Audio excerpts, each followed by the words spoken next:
It's good to see you again this morning. Хорошо всех вас видеть сегодня с утра.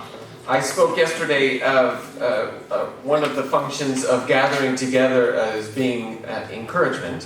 Я говорил вчера, что одно из целей или функций того, что мы собираемся, это взаимное ободрение. And I just want to say now, if I don't get a chance to say it later, И я хочу сказать сейчас, если у меня не будет шанса потом об этом сказать, that it has been a great encouragement for me to be here with you and to experience this worship with you. что для меня это большое ободрение быть сегодня с вами, вообще быть с вами и поклоняться вместе. What I'm going to talk about now is worship as a covenantal dialogue. То, о чем я хочу говорить сейчас, это поклонение как диалог завета или заветный диалог. One of the ways that all of these talks are working together is you'll see, I hope, that there's similar themes that are building upon each other throughout. Я надеюсь, что на протяжении вот того, как развивается наш симпозиум, вы видите темы, которые взаимосвязаны, которые развиваются по ходу. So this is going to build on worship as a communal event. И сейчас я продолжаю как бы тему поклонения как общинного события. And it will even build a bit on what Greg was saying about thinking about how we form through worship. И также основываясь на том, что говорил Грег, относительно того, как поклонение формирует нас, что оно совершает. So my opening question for you to consider on this topic is, what difference does it make to understand our relationship with God as covenantal? И вопрос, который я хочу вам задать, сейчас он появится на экране, в чем ценность понимания наших взаимоотношений с Богом как завета?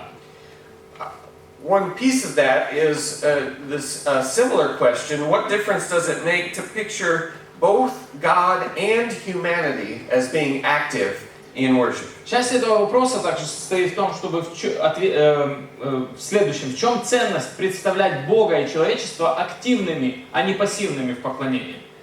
Now, if you don't know what the word covenantal is referring to, don't worry, we're going to get to that. Если вы не знаете, что означает термин заветный, да, или вот завет, то не переживайте, мы к этому дойдем. So just be patient for a few minutes and we'll try to build out the picture of what that means. Несколько минут вам нужно потерпеть, и я объясню. But one problem that I want to identify at the start of this topic, проблема, которую я хочу идентифицировать или определить в начале этой темы, it's the problem of deism. это проблема так называемого деизма. The problem is how do we picture God's presence and activity in worship? Другими словами, как мы представляем Божье присутствие и активность в поклонении?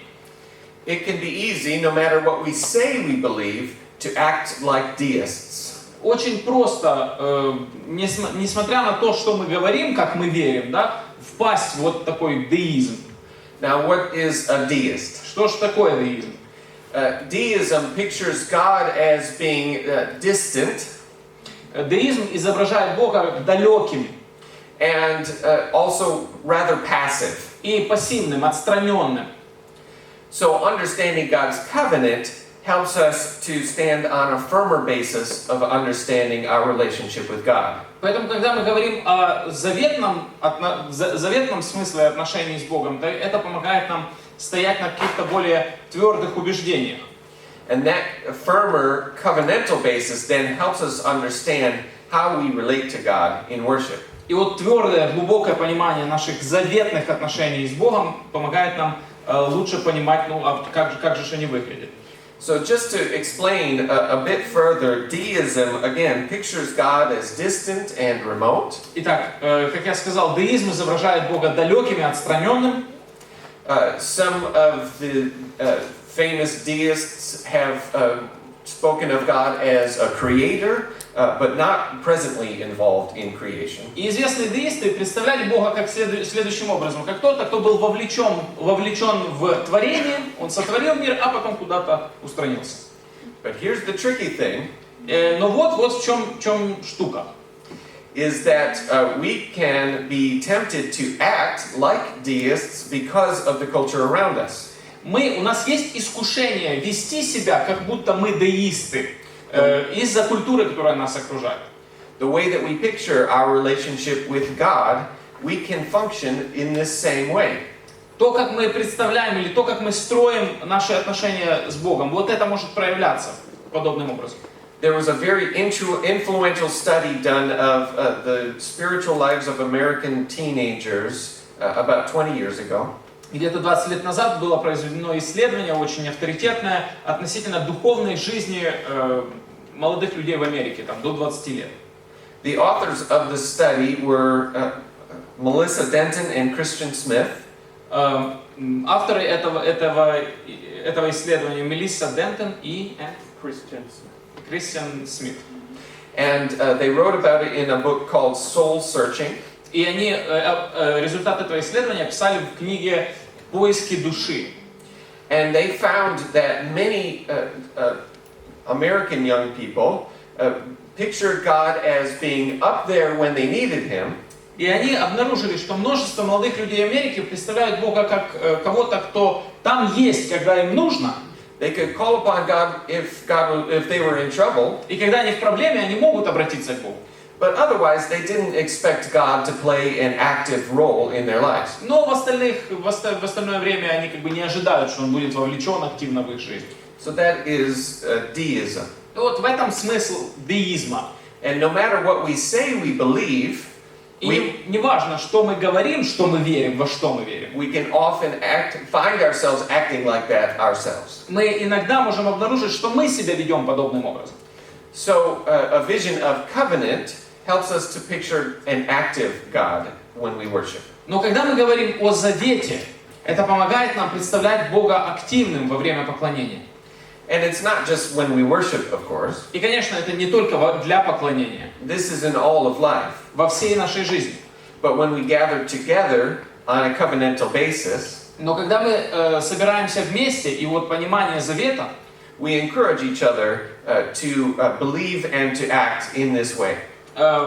С пониманием завета мы друг друга ободряем и побуждаем друг друга верить, понимать отношения с Богом в таком смысле.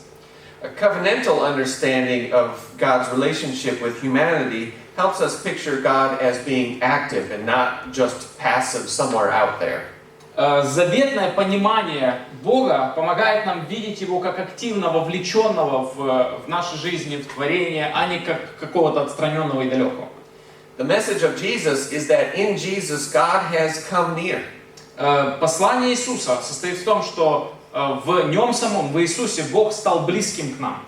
And through Jesus, all of the nations are being brought into covenant relationship with the God of Israel. И благодаря Иисусу или через Иисуса все нации, все народы мира призываются к Богу Израиля. So a basic definition of worship as a covenantal act И поэтому ключевое определение поклонения как заветного действия, the basic definition would be that it is founded on a relationship between God and God's people. по большому счету мы хотим сказать этим, что существуют взаимоотношения между Богом и Божьим народом. It's helpful when we read the scripture and see God making covenant with people to understand the ancient context of what a covenant is. Когда мы читаем Писание, мы встречаем, что Бог постоянно заключает заветы с людьми, и нам помогает это помогает представить древний смысл или контекст этого явления. So if you read in the Old Testament, you can see different nations making covenants with each other. Если вы читаете Ветхий Завет, вы видите, как разные народы заключают заветы друг с другом. And what that is, it's like a political arrangement that forms a relationship between two peoples. Это как бы политическое соглашение, которое формирует отношения между двумя народностями. It would be similar in some way to a treaty. Что-то подобное мы сегодня говорим, как соглашение, да? It sets the terms of the relationship. Это устанавливает устанавливает взаимоотношения или категории взаимоотношений, которые мы имеем. It makes explicit the allegiances between two peoples. Это делает явным обязательство между двумя народностями. And usually it would be ratified by some sort of an act or a sign. Or a sign? Sign of the covenant, yes, sign or act. И обычно, скажем так, ратификация или утверждение такого соглашения производится с каким-то знаком. So in the Bible, we see God also making covenant with humanity. И в Библии мы видим, как Бог с человечеством устанавливает завет. In Genesis chapter 9, after God preserves Noah's family and destroys the earth with the flood, God makes a rainbow as a sign that God will no longer flood the earth. После того, как Бог наводит потоп на мир, в 9 главе Бытие и сохраняет семью Ноя, мы видим, как Бог дает знак завета, радугу. И эта радуга символизирует, что больше потоп не придет на землю. Genesis says that that is God's covenant with all flesh. И Бытие говорит, что это Божий завет со всякой плотью, со всякой тварью. Another very, very important covenant in the Old Testament scriptures is the covenant with Abraham. Другой очень важный завет в Ветхом Завете, это или в истории Ветхого Завета, это завет Бога с Авраамом. This covenant, when the man Abram is called to leave his homeland and go to a different land that God will give him. И этот завет, мы помним, он начинается с того, что, или история это начинается с того, что Бог вызывает человека по имени Авраам, для того, чтобы он следовал в землю, которую он ему укажет. Is the beginning of God's establishment of a chosen people. И таким образом Бог начинает производить избранный народ. So the entire history of God's activity with Israel from Abraham to Jesus' time is often told through that lens of the covenant with Abraham. И вся история избранного народа от Авраама до Иисуса очень часто пересказывается в Ветхом Завете через линзу, через призму заветов или этого конкретного завета с Авраамом. The sign of the Abrahamic covenant was circumcision. Знаком этого завета было что? Обрезание. And that was the sign that you were part of the covenant people. И это был знак того, или свидетельство того, что вы принадлежали к избранному народу. It set you apart as having a special relationship with God in that covenant. Это отделяло вас для того, чтобы вы имели особые взаимоотношения с Богом в рамках этого соглашения, в рамках этого завета. Of course, women were included, and it's a little bit complicated how that works, but I won't get into that right now. We're included. Ну и, конечно, женщины тоже включались в этот завет, но это немножко вот сложная тема, мы сейчас не будем. Even though only males would receive the sign. Да, но только мужчины как бы были обрезаны и получали как бы таким образом знак завета, свидетельство.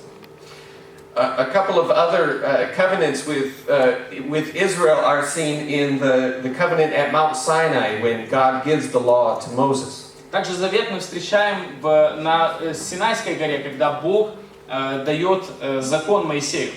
And we also see in 2 Samuel 7 God's promises to David to have a king from his line reign upon a throne forever. Во второй книге Царств Бог обещает Давиду произвести от него династию, да, и произвести от него царя, который будет наследовать его трон вечно. Это тоже завет. And we see eventually Jesus fulfill that promise as the coming of the promised Messiah from David's line. И конечно, Иисус стал исполнением этого завета как Мессия из линии или из династии Давида, из дома Давида.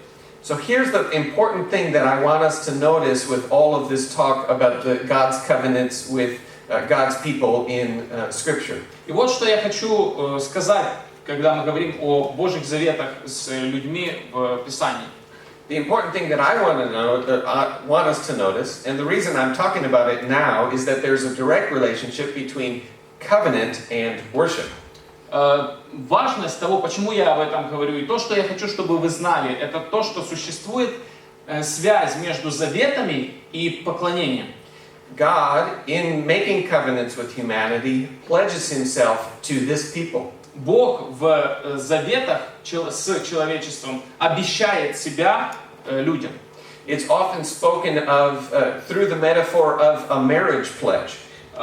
Очень часто об этом говорится как о клятве, как о свадебной клятве. Which is why God is so hurt when the people of Israel break the covenant with their actions. Вот почему Бог настолько, кажется, что Бог так сильно переживает, или ему так больно видеть, как израильский народ нарушает завет своими действиями. And one of the primary ways they are seen to break the covenant is to worship other gods instead of the one true God. Например, такими действиями, когда они поклонялись другим богам вместо одного единственного Бога. One interesting thing that we also see in Scripture is covenant renewal ceremonies. Также еще одна интересная вещь, которую мы часто встречаем в Писании, это церемония обновления завета. Where the people are reminded of God's relationship with them in covenant. Когда людям напоминают о их взаимоотношениях с Богом в завете. And the people pledge themselves to that relationship. И люди себя посвящают или обещают себя в рамках этого завета Богу. So the entire chapter of Joshua 24 is one of these covenant renewal ceremonies. Целая глава книги Иисуса Навина, 24 глава, это глава, посвященная обновлению завета. We're not necessarily going to read the whole thing right now, because that is not the level of detail that I want to get into right now. Мы не будем читать все, конечно, потому что я не хочу в такие детали вдаваться. But I'll give you a brief overview of how it works. Но я дам вам некоторый, скажем так, короткий итог того, о чем здесь говорится. It begins with Joshua rehearsing the story of the covenant between God and the people of Israel. Начинается с того, что Иисус Навин пересказывает историю завета Бога и Израиля. It recalls God's saving acts, especially bringing them out of slavery. Он напоминает Божьи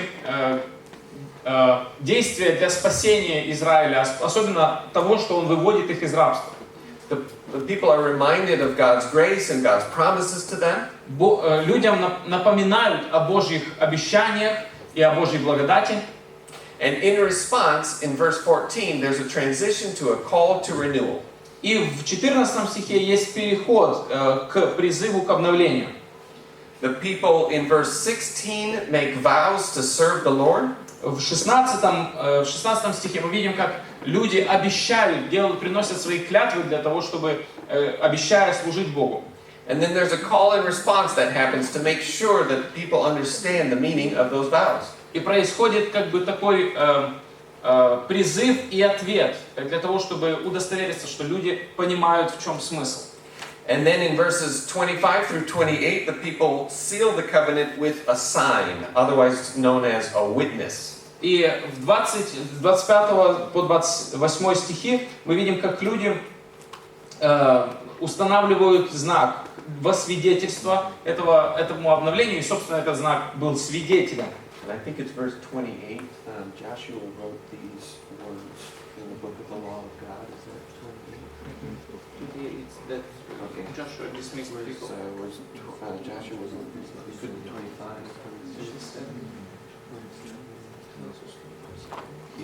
He said that 27. That Joshua said to people, "This is the stone." Yes. Yes. This is the Yes.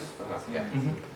So yes, and I'll have the verse 27 read, which shows the sign of the covenant. Да, в 27 стихе сказано об этом знаке завета. Это был камень, да, который они установили. «И сказал Иисус всему народу: вот камень сей будет нам свидетелем, ибо он слышал все слова Господа, которые он говорил с нами сегодня. Он да будет свидетелем против нас в последующие дни, чтобы вы не солгали пред Господом Богом вашим». So what does this have to do with our worship today? Итак, а какая же связь вот этого всего с нашим поклонением сегодня? The whole basis upon which we stand is God's new covenant with us through Jesus. Наше с вами основание, на котором мы стоим вообще, это новый завет Бога с нами во Христе Иисусе. God invites us into relationship with God through the promises that are fulfilled in Jesus. Бог приглашает нас в отношения с Ним самим через все те обещания, которые исполнились во Христе Иисусе. A great verse that we see this in is 2 Corinthians chapter 1, verses 20 through 22. В первом послании к Коринфянам прекрасный стих нам об этом сообщает. Первая глава первого послания к Коринфянам, стихи 20 through 22. 20 и 22. You can go. Где мудрец, где книжник, где совопросник века сего? Не обратил ли Бог мудрость мира сего в безумие? Ибо когда мир... Did I say first? Yes. 2 Corinthians. I'm sorry. I had it in my mind that I probably made a mistake when I said that. 2 Corinthians chapter 1, verses 20 through 22. Второе послание к Коринфянам, первая глава. Sorry. 20 стиха. «Ибо все обетования Божии в нем да, и в нем аминь. Славу Божию через нас, утверждающий же нас с вами во Христе и помазавший нас есть Бог, который и запечатлел нас и дал нам залог, и дал залог Духа в сердца наши». You hear that? God establishes us in Christ. Видите, Бог устанавливает нас в завете с Ним во Христе. I'm not sure how well that translates. Yes. Yeah. When we gather to worship, we renew our own baptismal identity. Когда мы собираемся для поклонения, мы обновляем свою идентичность, как Baptismal identity. То есть ту идентичность свою, которую мы получили в крещении, когда были крещены. And baptism serves as a sign of our entrance into the new covenant with God. И крещение является свидетельством нашего вхождения в завет с Богом. And of course, Знаком, да. And of course, the Lord's Supper, at the Lord's Supper, Jesus says, "This is the new covenant in my blood." И, конечно, во время вечери Господней Христос говорит, вот, The new covenant. вот это новый завет в моей крови.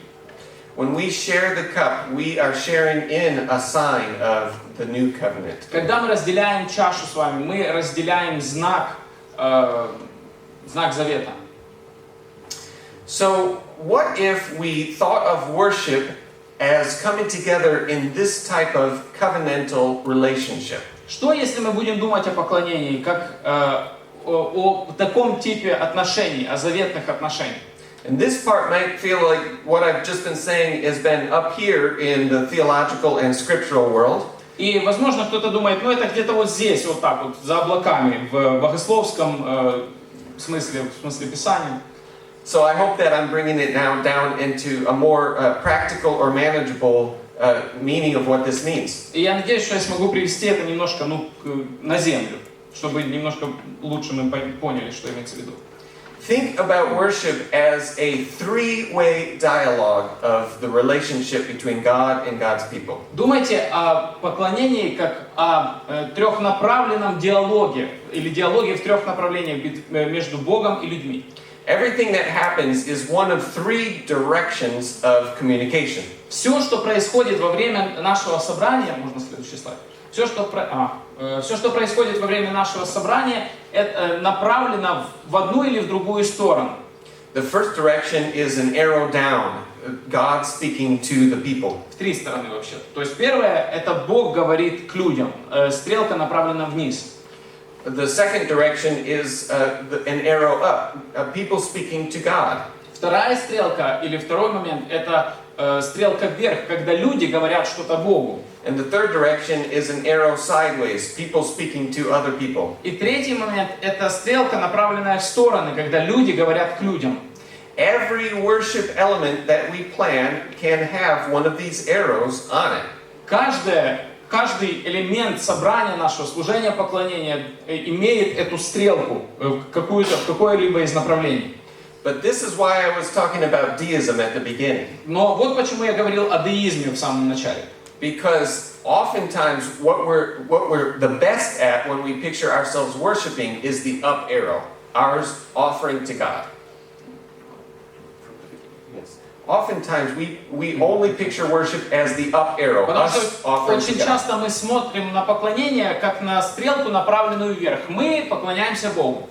When we realize that our relationship with God is based on God's gracious initiative through the new covenant, Но когда мы понимаем, что наши отношения с Ним основаны на Его благодатной инициативе через завет, через Новый Завет, it helps us to understand the way that God speaks to us, это помогает нам понять, что Бог говорит к нам, and God prompts us through the Spirit to also share in this covenantal relationship with one another. и Бог побуждает нас тоже Духом Святым общаться между собой. So again, a very practical application of this idea is that leaders see themselves as facilitating this dialogue. И опять же, очень практичная идея состоит в том, что лидеры понимают себя как модераторы этого диалога, если можно так выразиться. So Greg was speaking earlier of a balanced diet of worship songs. Did you say? Yeah, okay. So you were saying a balanced diet in worship altogether, yes. Ну, Грег будет еще говорить о сбалансированной диете, да? Сбалансированной диете из песен поклонения. In having a balanced diet of actions, the way that we are nourished in worship.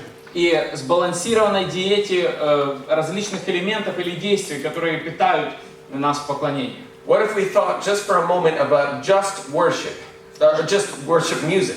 А что если мы подумаем сейчас вот исключительно про музыку поклонения? Whenever you pick a song, what arrow would you put next to it? Каждый раз, когда вы выбираете песню, подумайте, какую стрелочку вы к ней пририсуете.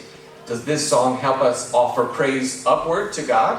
Помогает ли эта песня нам хвалу Богу принести, как бы вверх? Does this song help us to pray to God, to confess our sin to God? Помогает ли она нам молиться Богу? Помогает ли она нам исповедовать свои грехи перед Ним? Might there also be songs where God declares promises to us?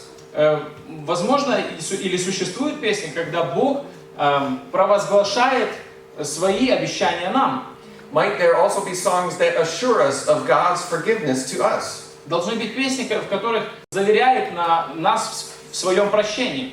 Might there also be ways that we affirm our faith together? Должны быть песни, в которых мы подтверждаем или утверждаем свою веру все вместе. So you can see how all of these actions can, these different arrows can be put next to different songs. Поэтому вы можете увидеть, как эти стрелки указывают на или могут быть применены к различным песням.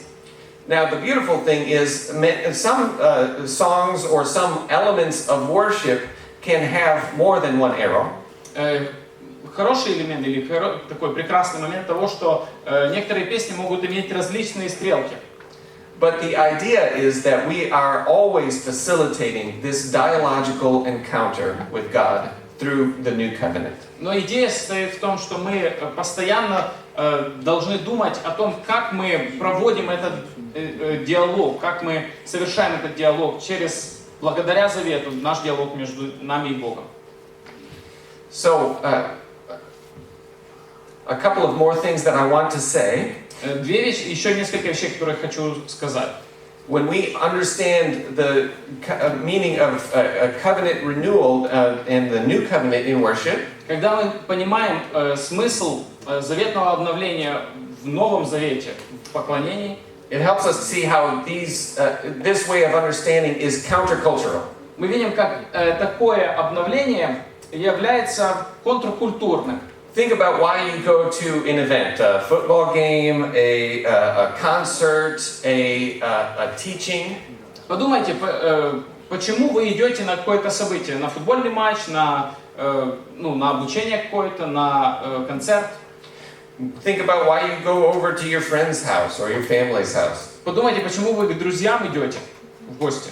In worship, all of the things that cause us to gather together, we get to experience all those things and more. В поклонении мы также переживаем, все эти вещи, но в большей мере. We go to cultural events to be entertained. Мы ходим на какие-то культурные события для развлечения, inspired, для вдохновения, supported by community, find fellowship in community. Or... да, для того, чтобы быть ободренными или быть поддержанными нашими друзьями, обществом.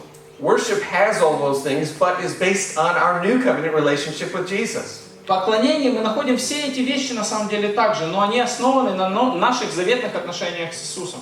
It's not just our words to one another, it's God's words to us and our words to God. Это не только наши слова друг другу, но наши слова Богу и наши слова и Его слова к нам.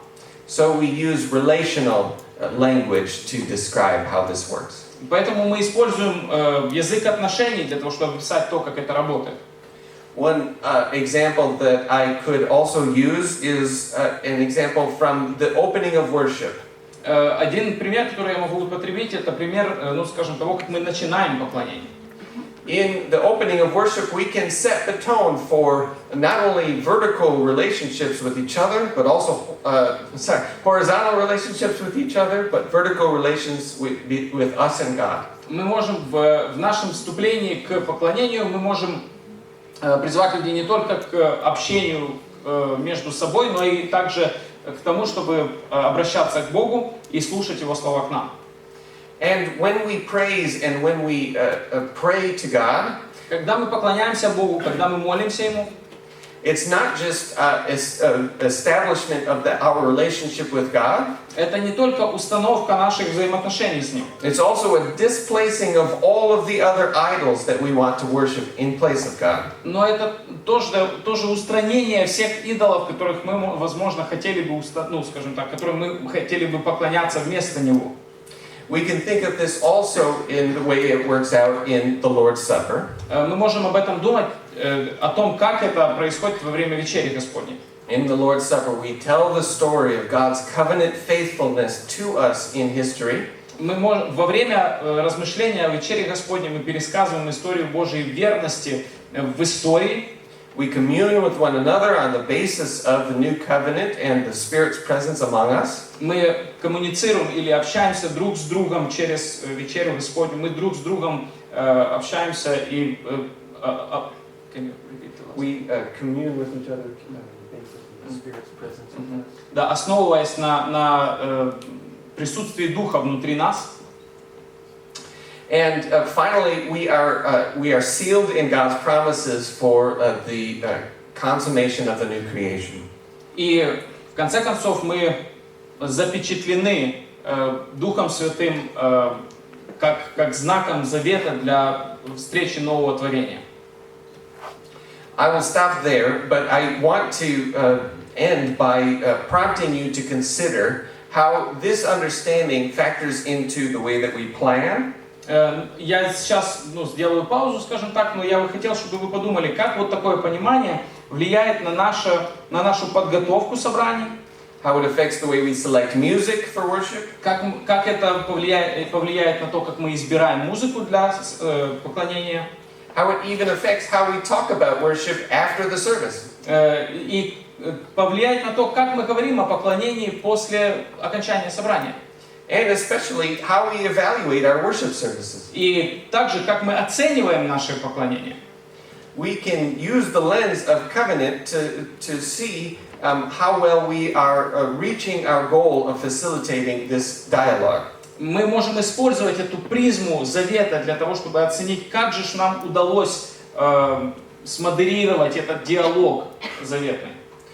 Of course, we don't presume to know what the Spirit is up to as we act and as we plan and as we lead.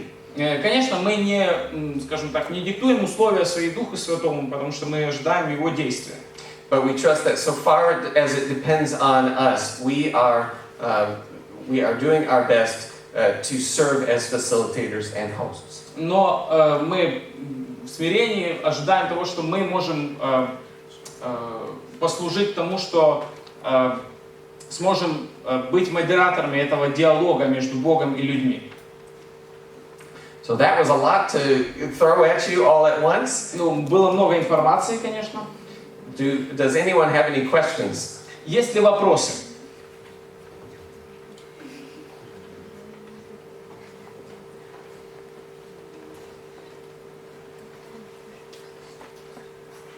I must have lost you.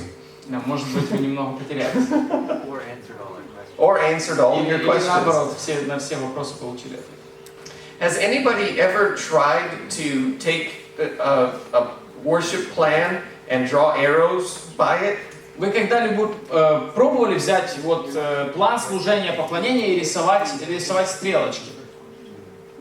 It can be a good exercise to see to remind ourselves of what function each element is helping to facilitate. Это может послужить хорошим упражнением для того, чтобы напомнить нам, как каждый элемент помогает нам, или куда он направлен. What direction is the communication? Us to God, God to us, us to each other? В каком направлении коммуникация происходит? Мы к Богу, Бог к нам, или мы друг между другом? All of them are important. Потому что все это очень важно. Amen. Аминь.